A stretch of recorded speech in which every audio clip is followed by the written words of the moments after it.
Which Saiyan could be described as truly legendary? Hey guys, MasakoX here.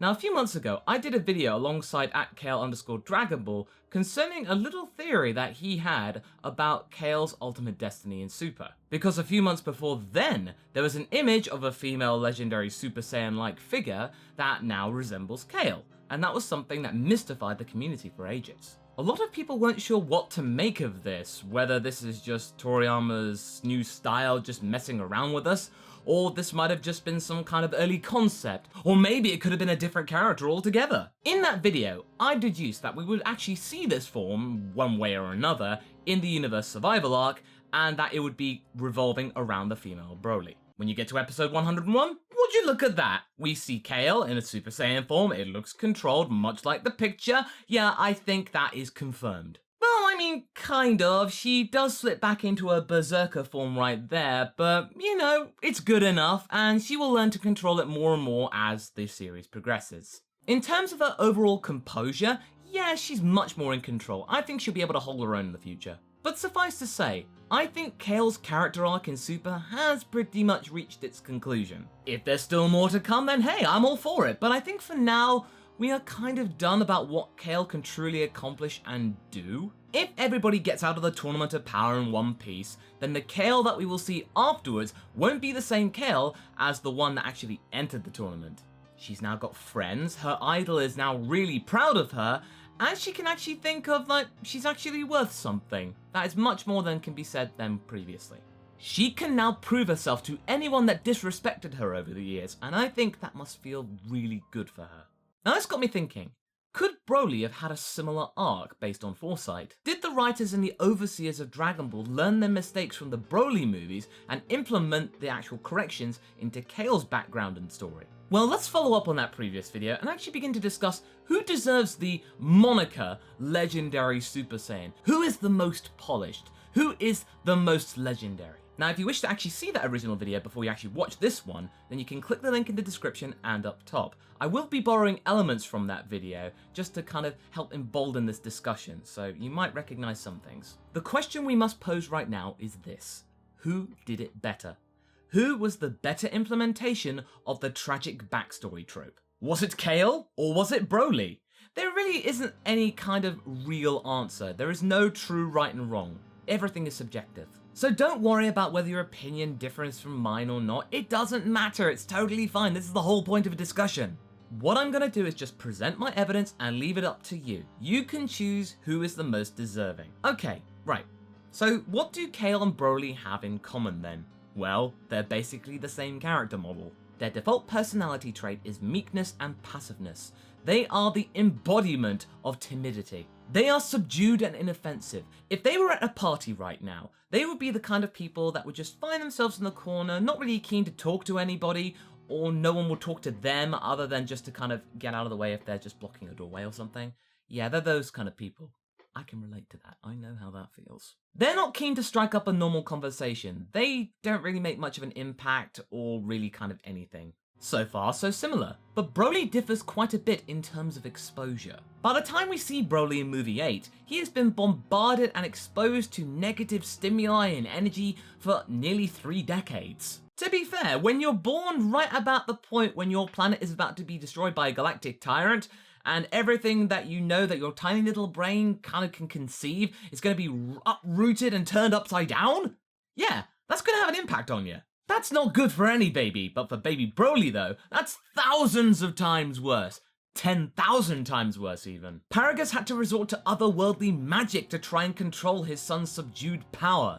It was incredible, something that would have rivaled Frieza. Seriously, if you put Broly and Frieza in the same room, yeah, Frieza would have ended up with guts for garters. But that crown could not have been healthy for Broly's mind. It would have probably made things worse. When you actually have him there, he's just nothing but a husk. No personality whatsoever. It's damaged him. That could have been Kale if they shared the same past and Planet Vegeta or the Saiyan homeworld was completely destroyed, but the Universe 6 Saiyans had the complete opposite background. Universe 6 Saiyans didn't have to embark on some kind of mysterious space rocket to a new planet Vegeta. They could just stay on their original homeworld and live a life of peace and be mercenaries across the universe, but with a conscience this time. evolution was far swifter and more refined. Universe 6 Saiyans are a lot more advanced than Universe 7 Saiyans. After all, peace makes babies. Kale's upbringing was far more stable, not necessarily happier, but it would have resulted in it being a lot more consistent and less likely that any kind of latent power would have bubbled up to the surface. But at the time we actually first see Kale, she's about to discover her power. Broli had it since birth, effectively, whereas Kale had lived a life of just not really knowing who she was. Now, she kinda does. If her emotions and her personality resemble that of Broli in some shape or form, then it's safe to say that she might have had a really emotionally troubling childhood. Now, when they're both left subdued and in a neutral state, you know, when Broly's just kind of standing there and Kale's just doing her thing, then there is a term for it. It's called Avoidant Personality Disorder. Now, what's that, you ask? Well, the website Psych Central explains. People with avoidant personality disorder experience long-standing feelings of inadequacy and are extremely sensitive to what others think about them. These feelings of inadequacy leads to the person to be socially inhibited and feel socially inept. Because of these feelings of inadequacy and inhibition, the person with avoidant personality disorder will seek to avoid work, school, and any activities that involve socializing or interacting with others. Their fearful and tense demeanor may elicit ridicule from others, which in turn confirms their self-doubts.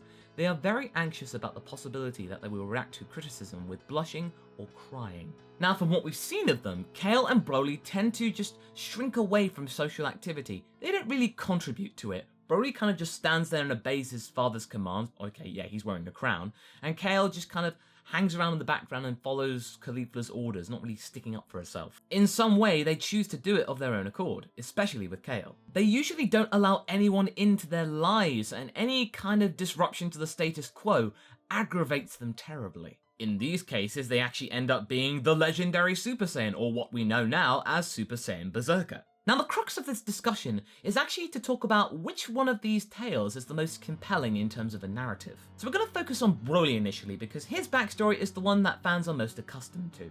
The premise of Broli is pretty straightforward, really. He is just a big bad who is big, brutish, loud, strong, and can pretty much entertain a crowd for the best part of an hour. He's just there to look cool, punch things, scream Kakarot a lot, and just collect many dollar, or in many cases yen. But in all seriousness though, if you took the audience out of the equation, the root of all of Broly's problems is because Goku cried a lot when he was a baby, for like 3 hours. That was the root cause of almost 3 decades of hate, anger, turmoil, all coming from a guy who never laid a finger on him. I mean, yeah, sure, babies can be quite irritating when they're crying, but not to the level when you become an unstoppable killing machine and awaken your inner powers, and those powers can take out an entire galaxy. That just doesn't sound right. But 2 babies, though?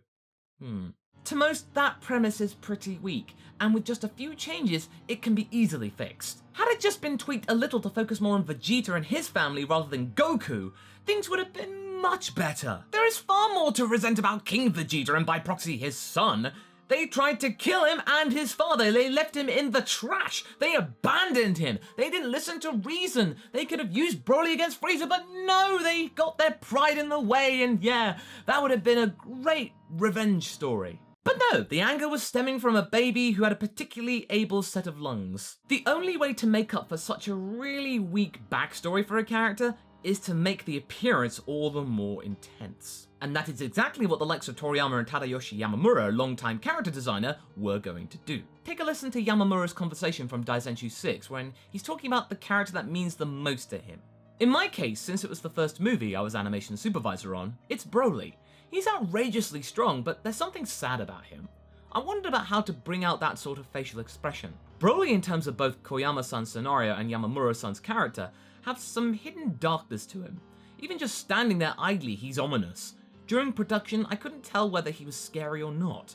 Koyama-san told me, he's scary, and I was relieved. So yeah, he's got nothing behind him, so just make him big and scary. And it doesn't help when you take an already shallow concept and extend it over 3 movies. It cheapens the whole idea and just brings it down to the lowest common denominator. After almost 25 years of audience reception, the makers of Dragon Ball decided to answer the question once for all. Is Broly actually canon? The answer now, no he's not. So instead of making Broly canon, you just make a character who has similar traits to Broly, but is not called Broly, is a different gender, and comes from a different universe. Use one of those newfangled universes that the Battle of Gods movie talked about. You can have the same gimmick, mood, and general appearance, but you just don't have to mention the B word. Sure enough, Broly isn't even mentioned or alluded to by the likes of Goku and Vegeta, who interacted with him directly. That was the biggest point to make, and they didn't make it, so therefore, Broly is not canon. Good night. But we have Kale though, who is a valid facsimile. The cause of her sudden berserk power is much more viable and believable. All the despair and sadness in her life led her to making herself feel inadequate, like she was good for nothing. She feels that she can never be good enough and that she's let everyone else down, or at least that she believes that she's let everyone else down. It's a common feeling that most of us have every now and again, but with Kale, it's pretty much 24/7. And I feel that when Kale actually met Caulifla and Caulifla could actually sense some kind of power locked inside of her, it gave Kale some kind of purpose and that finally she could actually belong somewhere.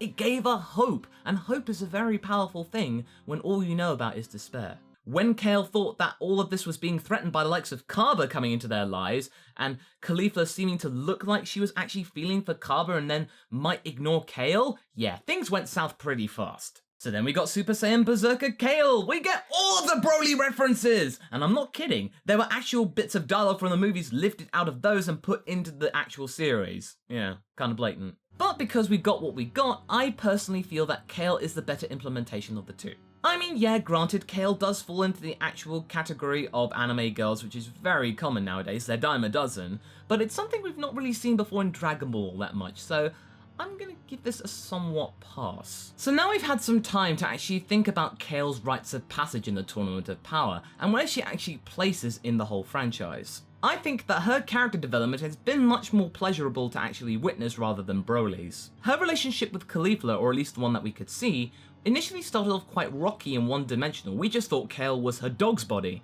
But actually, within the actual 10-15 episodes that we've seen them both, it's actually evolved really quickly. I was so happy when I saw Caulifla taking the situation of Kale going berserk seriously and trying to keep things under control. That is the mark of true character progression, which is common in anime, and it's something that it's lauded for. Something that Western cartoons are only now starting to get a grasp of. Broly's presence cured a cathartic itch of just punching people, whereas Kale's presence has actually left us wanting something more. I was initially skeptical when we actually saw the female Broly character and then for Kale for the first time.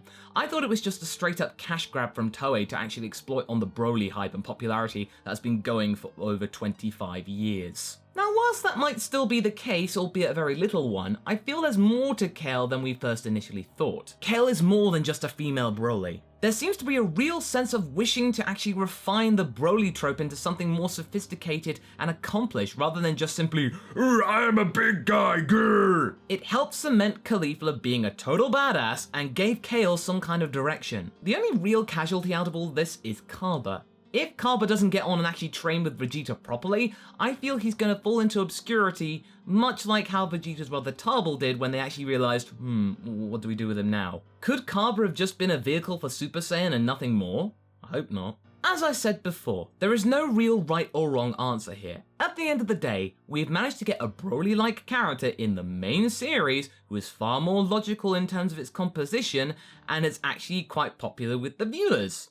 And that character kicked ass at a point in the show where kicking ass was a requirement. So I think that's a win-win, wouldn't you say? But what do you guys think? Do you like Kale or Broly more, or do you like neither?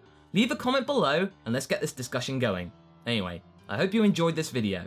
Until the next one, be sure to like and subscribe. Catch you later!